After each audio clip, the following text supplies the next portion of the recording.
अस्सलाम वालेकुम जनाब। सांझे की हंडिया चौराहे पर फूट गई। बिल्कुल यही हुआ है मुत्तहिदा कौम मूवमेंट के साथ। मुत्तहिदा कौम मूवमेंट जो कि महाजिर वोट को बचाने के लिए या कौम परस्ती के वोट को बचाने के लिए यकजा होने की कोशिश कर रही थी, और इस सिलसिले में डॉक्टर फ़ारूक सत्तार से राब्ते जारी थे। आज बिलाखिर डॉक्टर फ़ारूक सत्तार ने अपनी खामोशी तोड़ दी और डॉक्टर फ़ारूक सत्तार ने अपने गम की दास्तान बताई जो इस पूरे अरसे में उनके साथ होती रही। हमने तो ये बात आपको बहुत पहले ही बता दी थी कि डॉक्टर फ़ारूक सत्तार और एमक्यूएम बहादुराबाद के दरमियान होने वाले जो मुज़ाकरात थे वो ख़त्म हो चुके हैं, और उन मुज़ाकरात से कुछ नहीं निकला। और जो इत्तेहाद था जो महाजिर वोट को बचाने के लिए, वो इत्तेहाद की सारी कोशिशें रायगा हो गईं सिर्फ़ बहादुराबाद के उन लोगों की वजह से जो कि इख्तियारात और मफादात में डॉक्टर फ़ारूक सत्तार, उनकी टीम और दीगर बाहर से आने वालों को अपने लिए ख़तरा समझते थे। हमने 14 जुलाई को एक स्टोरी में आपको क्या बताया था, जो कि ऑन एयर हुई, उसमें आपने क्या बताया था, हमने आपको ज़रा देखिए। और खालिद मकबूल सिद्दीकी बहुत ज़्यादा आगे बढ़ गए थे। बाबर गौरी भी इसी तरह चक्कर में आए थे। वहाँ से दुबई से डॉक्टर इशरत उल इबाद भी लगे हुए हैं इस चक्कर में, लेकिन ऐसा कुछ नहीं हुआ है, जिसकी बुनियादी वजह ये कि जो एमक्यूएम बहादुराबाद है, जो कि गद्दार कहलाते हैं वो सारे बानी मुत्तहिदा के, वो जो हैं उनके अंदर इत्तेहाद नहीं है, वो उनमें इख्तियारात की लड़ाई है। अगर डॉक्टर फ़ारूक सत्तार आते हैं तो आमिर खान और ख्वाजा इज़हार हक़ को वो खा जाएंगे, और वो दोनों इस बात से डर रहे हैं। फिर इसी तरह जो ग्रुपिंग है, अब जब डॉक्टर फ़ारूक सत्तार आएंगे तो उनके साथ शाहिद पाशा आएंगे और उनके साथ दीगर लोग आएंगे। वो बहुत सारे लोगों के लिए मसला बनेंगे। मतलब उनकी शख्सियत होगी, डॉक्टर फ़ारूक सत्तार का अपना एक मुकाम है, उनकी अपनी एक शख्सियत है वो अलहदा से। तो वो जब आएंगे तो बहुत सारे लोगों को मसाइल होंगे, तो इस वजह से वो इख्तियारात मफादात के मामलात की वजह से उन लोगों का कोई इत्तेहाद नहीं हो सका। इस पूरे इत्तेहाद उसमें अगर कोई जी जनाब, आपने हमारा तो वो सुना था तज़िया कि उसमें ये बताया गया था कि डॉक्टर फ़ारूक सत्तार और डॉक्टर खालिद मकबूल सिद्दीकी चाहते हुए भी नहीं कर सके, और वो बहुत आगे तक बढ़ गए थे। इस सेम यही बात आज डॉक्टर फ़ारूक सत्तार ने भी बता दी है। डॉक्टर फ़ारूक सत्तार का कहना है कि यूँ तो मामलात बहुत अच्छे चल रहे थे और सब कुछ तय हो गया था। अब उन्होंने एक ये भी इंकशाफ किया कि वो अपने बल्दियाती नुमाइंदे भी बिठाने को तैयार थे। लेकिन जनाब, डॉक्टर खालिद मकबूल सिद्दीकी और जो उनकी टीम थी 3 जुलाई के बाद उसने उस दूध में या उस कढ़ाई में अंदर मेंगनियाँ डालना शुरू कर दी, जो कि इस दौरान पूरी बनी। और डॉक्टर फ़ारूक सत्तार को अंदर की एक बात ये भी है कि इस बात का भी दुख है कि इस इत्तेहाद के बायस डॉक्टर फ़ारूक सत्तार ने बहुत सारे अपने करीबी दोस्तों को नाराज़ भी कर लिया था, और डॉक्टर फ़ारूक सत्तार के वो करीबी दोस्त जो नाराज़ हुए उनमें से कुछ ने इस्तीफ़े दिए और कुछ उनसे रूठ गए, और वो उनसे बात करने से कतरा रहे थे, क्योंकि उनका कहना था कि बहादुराबाद जाएंगे तो थोड़ा सा नाक भी कटेगी, और दूसरा बहादुराबाद में से उनको उम्मीद नहीं थी कि बहादुराबाद के जो लोग हैं वो उनके साथ वादा वफ़ा करेंगे, क्योंकि उनका ये कहना था, डॉक्टर फ़ारूक सत्तार को मशवरा था कि माज़ी में भी बहादुराबाद वालों ने उनके साथ वफ़ा नहीं किया। लेकिन सोचने की बात ये भी थी कि वादे वफ़ा जिसके साथ किए थे, क्या उन्होंने इनके साथ वादा वफ़ा किया था? लेकिन ये एक लाइटर मोड की बात है। ख़ैर, डॉक्टर फ़ारूक सत्तार ने आज इस बात का ऐलान किया है कि वो ज़िमनी इलेक्शन में ताले के निशान पे इंतखाबी जो इंतखाब लड़ेंगे। एन ए 245 का ये इलेक्शन अब और ज़्यादा अहमियत इख्तियार कर गया है, और पंजाब में पाकिस्तान तहरीक इंसाफ के इलेक्शन जीतने के बाद जो मोमेंटम पंजाब से उनको मिला है, ज़िमनी इलेक्शन के अंदर वो ज़रूर जो है वो मौसर होगा। गो के बल्दियाती इलेक्शन में हम देख रहे हैं कि वो उस कदर मौसर नहीं होगा, क्योंकि बल्दियाती इलेक्शन एक बिल्कुल दूसरी चीज़ है, लेकिन ज़िमनी इलेक्शन और जो एन ए की नशिस्त है उसके ऊपर ये बहुत ज़्यादा मैटर करेगा। और दूसरी जानिब मुईद अनवर बहुत अच्छे कैंडिडेट या बहुत पॉपुलर कैंडिडेट एज सच नहीं हैं। गो के बड़ी जिम्मेदारियों पर रहे हैं, बल्दियात में भी रहे हैं, लेकिन एन ए की नशिस्त पे वो इलेक्शन लड़ रहे हैं।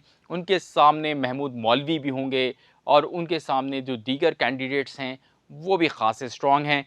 तो ऐसे में मुत्तहिदा कौम मूवमेंट को एक ज़बरदस्त डैमेज हुआ है कि डॉक्टर फ़ारूक सत्तार भी उनके वोट काटने को तैयार होंगे। डॉक्टर फ़ारूक सत्तार माजी में इन नशिस्तों पर इलेक्शन लड़ते रहे हैं, और जब डॉक्टर साहब जीते थे तो उस वक्त भी डॉक्टर फ़ारूक सत्तार दूसरे नंबर पे थे। तो यूं एम क्यू एम के लिए ये इलेक्शन जो है वो बड़ा मुश्किल होता जा रहा है। एक ऐसे मौके पे जब एम क्यू एम बल्दियाती इलेक्शन से हम देख रहे हैं कि भागने की कोशिश कर रही है, सुप्रीम कोर्ट में दरखास्तें लगा रही है कि इलेक्शन आगे बढ़ाया जाए, और दूसरी जानिब जहां वो भागने की कोशिश कर रही है। टीएलपी उनके वोट काटने के लिए मौजूद है और डॉक्टर फारूक सत्तार भी अब उनके वोट काटने के लिए मौजूद होंगे। डॉक्टर फारूक सत्तार ने जो आज शिकवे किए उसमें उनका ये कहना था कि डॉक्टर खालिद मकबूल सिद्दीकी पे उन्होंने डायरेक्ट इल्ज़ामात लगाए, क्योंकि वो समझते हैं, वो ज़िम्मेदार समझते हैं डॉक्टर खालिद मकबूल सिद्दीकी को, क्योंकि उन्होंने उनकी बात सुनी थी और उन्होंने उनकी बात सुनने के बाद डॉक्टर फारूक सत्तार के मुताबिक और हमारे अंदरूनी ज़राए के मुताबिक डॉक्टर खालिद मकबूल सिद्दीकी ने जिस किस्म का एक्सप्रेशन दिए थे और जिस किस्म की मुबहम बातें की थी, उसके मुताबिक यही था कि वो डॉक्टर फारूक सत्तार के जो तहफ़्फ़ुज़ात हैं उनको समझते हैं और डॉक्टर फारूक सत्तार के तहफ़्फ़ुज़ात को सही समझते हैं। लेकिन वो इस हवाले से कुछ करने जा रहे हैं, क्या करेंगे, इस बात की आस दिलाते दिलाते उनको यहाँ तक लाया गया और बिलाखिर डॉक्टर फारूक सत्तार की जो आस थी वो टूट गई और डॉक्टर फारूक सत्तार ने एक सख्त प्रेस कॉन्फ्रेंस की, जिसमें डॉक्टर खालिद मकबूल सिद्दीकी को उन्होंने ये कहा कि डॉक्टर खालिद मकबूल सिद्दीकी ने इस पार्टी को अपनी ज़ाती पार्टी बना लिया है, अपनी जागीर बना लिया है। उन्होंने जो वज़ीर-ए-आज़म के खुसूसी मुशीर के हवाले से खालिद इफ्तिखार का नाम किया है, उस हवाले से विफाक में जो नाम भेजा, उस पे भी कहा कि ये बताएँ डॉक्टर खालिद मकबूल सिद्दीकी कि उनका नाम क्यों भेजा गया।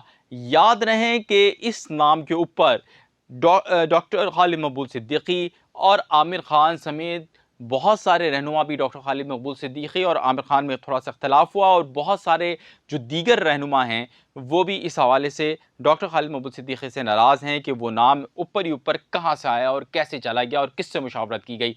गो के राब्ता कमेटी इससे क़बल जो है वो फ़ैसले करती थी, ताहम इस फ़ैसले के मुताबिक कहा जा रहा है कि ये फ़ैसला डॉक्टर खालिद मकबूल सिद्दीकी का ज़ाती फ़ैसला था और उन्होंने कन्विंस करके लोगों को ये किया। ताहम इस फ़ैसले से बहुत सारे दोस्त डॉक्टर खालिद मकबूल सिद्दीकी के जो बहादुराबाद में बैठे हैं, वो नाराज़ थे। ताहम इस वक़्त क्योंकि डॉक्टर खालिद मकबूल सिद्दीकी की शख्सियत से ऊपर कोई शख्सियत है नहीं, तो कोई बात करने वाला नहीं था। लेकिन बहादुराबाद में तोड़-फोड़ का ये सिलसिला मज़ीद जारी है। ऐसे में एनए 245 का इलेक्शन में क्या नताइज होंगे और एमक्यूएम के लिए वो किस तरह इलेक्शन आसान होगा, ये एक बड़ा सवाल है। बानी मुत्तहिदा, जिनकी सबसे ज़्यादा फ़ैन फॉलोइंग है इन तमाम धड़ों में, वो नाराज़ हैं। उन्होंने बायकॉट की बड़ी दर्दमंदाना अपील की है।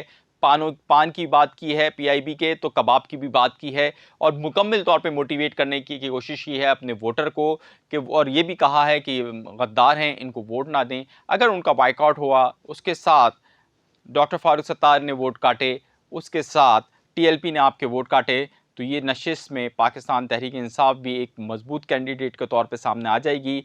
और इस हवाले से एमक्यूएम को ये सोचना होगा कि क्या एमक्यूएम को मुस्तक़बिल में अपने जिस नारे पे उनको वोट मिलता है या कौम परस्ती का वो नारा, क्या उसका वोट बचाने के लिए एमक्यूएम को मुस्तक़बिल में वो यकजा होने की कोई कोशिश कर पाएगी।